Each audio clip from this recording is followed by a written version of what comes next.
Good day, everyone.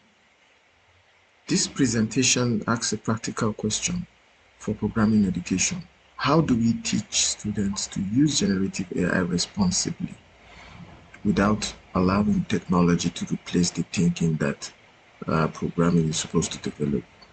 Well, the starting point is not that Gen AI is bad, and it is not that the students should never use it. The issue is that AI can now generate code, explain concepts, debug errors, and suggest solutions way quickly. So students still need to learn how to judge, test, revise, and reflect on what AI produces. This is actually the idea behind the Think with an AI model.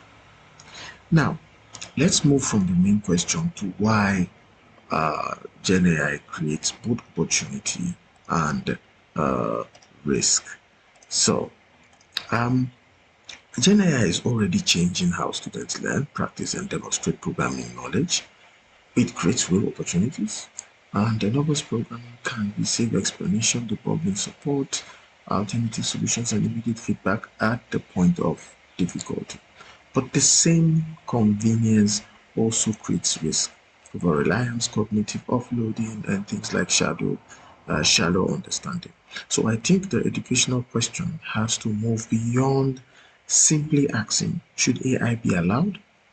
The more useful question is, how should students think with AI while remaining intellectually active?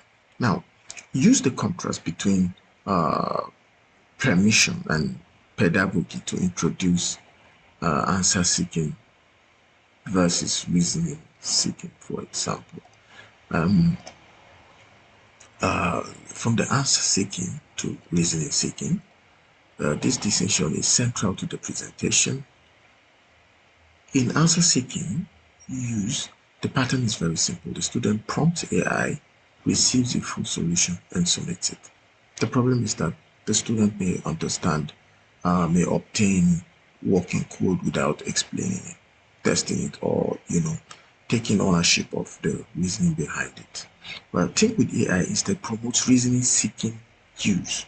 The student frames the problem, asks for target support, explains the output, challenges it, revises it, and reflects on the process. This pedagogy style aims to keep the student control of the thinking, even with the AI as part of programming. So now I want to introduce the 6-stage model, which that will give a practical response. So the model has 6 connected stages. You can see frame, ask, explain, challenge, and revise, and reflect. Yeah. Now, frame means understand the problem before asking AI for help. Ask means AI with a specific and constrained prompt that seeks support or explanation rather than simply requesting a complete answer. Explain requires a student to trace the generated code and describe the logic in that own word. Challenge means questioning the output, and testing it, things like that. And when we talk of revise, we talk about the things like it should revise the accepted revise asks the student to adapt the code using their own judgment, and reflex asks the student to document what was accepted, rejected, changed, and learned. So let's break the model into let me make it more explainable. So before prompting, which the student has to frame and act. So the first 2 stages are important because students should not outsource problem formulation to AI. In the frame stage, the student writes a short pre-AI plan, what the program should do, the inputs and the outputs, important constraints, edge cases, and expected behavior. Only after this does the student move to act. The prompt, on the other hand, the prompt should come from the understanding. Students can ask for clarification, specify constraints, request possible tests, or ask for explanation of an approach. The point is to avoid that pattern of just give me the answer from AI. Now, from an assessment perspective, even the pre-AI plan and the first prompt can become useful evidence of how the student moved the problem. Now, as for the next two, we have the explanation and challenge, which happens during the AI use. Yeah. So recall that in the first stage, in the first stage we talked about the framing of the question. Yeah. But now this is the middle stage. And it's required before the final answer. So explain means the student should be able to trace the code and describe what the variable operations, branches, and assumptions are doing. Then the challenges, on the other hand, the student should ask, where could this solution possibly fail? What assumptions has the AI made? What happens with the boundary values or invalid inputs? And they design tests, predict the expected results, and compare those predictions with the actual behavior. A simple rule, well, for the students is do not use code you cannot explain or test. And now we go to the last phase, which is the after the AI use, where we have revise and reflect. Yeah. So what does this mean? In the revise stage, students adapt the output for the actual content. That may mean adding validation, improving readability, handling edge cases, and responding to particular user needs. The key is the revision should involve judgment, not cosmetic editing. Then in reflection, students account for their decisions. What did they accept and what did they reject? What did they change? What did they change and what did they learn? And what do they still need to understand? So a submission contains more than code. It also shows the decision behind the code. Now, how do you think with AI support? Yeah, the model is also intended to support higher order thinking skills. But I would be careful with this claim because the argument is not that using AI automatically develops higher order thinking skills. Rather, guide AI use can create opportunities for them. Problem solving, for example, appears when students clarify requirements, decompose tasks, debug errors, and compare strategies. Critical thinking, on the other hand, appears when they verify outputs, identify limitations, and challenge assumptions, so it's like that.